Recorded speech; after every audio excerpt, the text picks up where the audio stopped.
Il a été clairement dit que l'affaire de l'approvisionnement des roches et des matériaux était l'affaire de l'entreprise attributaire du marché.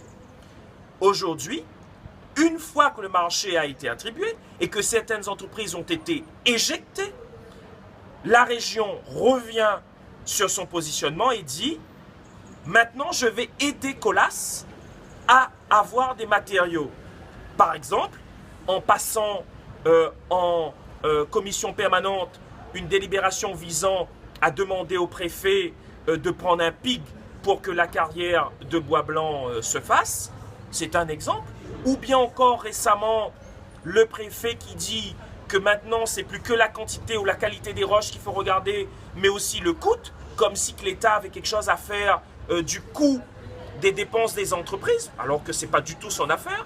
Donc tous ces éléments-là, aujourd'hui, font qu'il y a volonté délibérée de l'État en partie parce qu'elle s'occupe du prix alors que ce n'est pas son affaire, de la région parce qu'eux, ils sont totalement dedans pour vouloir dédommager, essayer de trouver des solutions de dédommagement pour l'entreprise pour que les coûts soient le moins élevés possible. Et tout ça fait que nous avons transmis récemment donc un courrier à la région pour lui demander de cesser ses actions et surtout de retirer toutes ces délibérations qu'elle a prises il y a un moment donné. Et nous avons écrit aussi au parquet national financier pour leur mettre à connaissance, leur porter à connaissance de tous ces faits qui aujourd'hui sont d'actualité. Donc, aller voir le préfet pour le dire autant je respecte qu'il ait des obligations, des devoirs et qu'il a des ordres à répondre au niveau national. Mais que pour ma part, en tant que député, en tant que maire, j'ai aussi des obligations et des devoirs à l'égard de ma population, tant au niveau environnemental, mais aussi au niveau de la santé. On sait aujourd'hui qu'il y a la possibilité que la route du littoral se termine sans qu'il y ait à réaliser la carrière de bois blanc.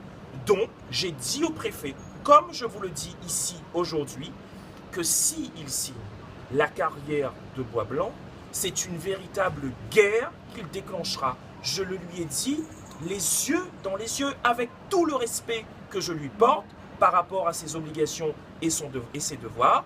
Maintenant, on doit aussi être respectueux de la population. Et moi, je suis respectueux de mes obligations à l'égard de la population de l'étang salé, des Avirons et de Saint-Leu. Et je peux vous assurer une chose, je ne m'interdirai rien pour défendre la population de ces 3 communes-là. Donc, j'attends avec impatience fin du mois de janvier et début du mois de février lorsque le préfet prendra sa décision. Et en fonction, je déploierai toutes les actions qui sont possibles et imaginables pour que cette carrière ne se fasse pas.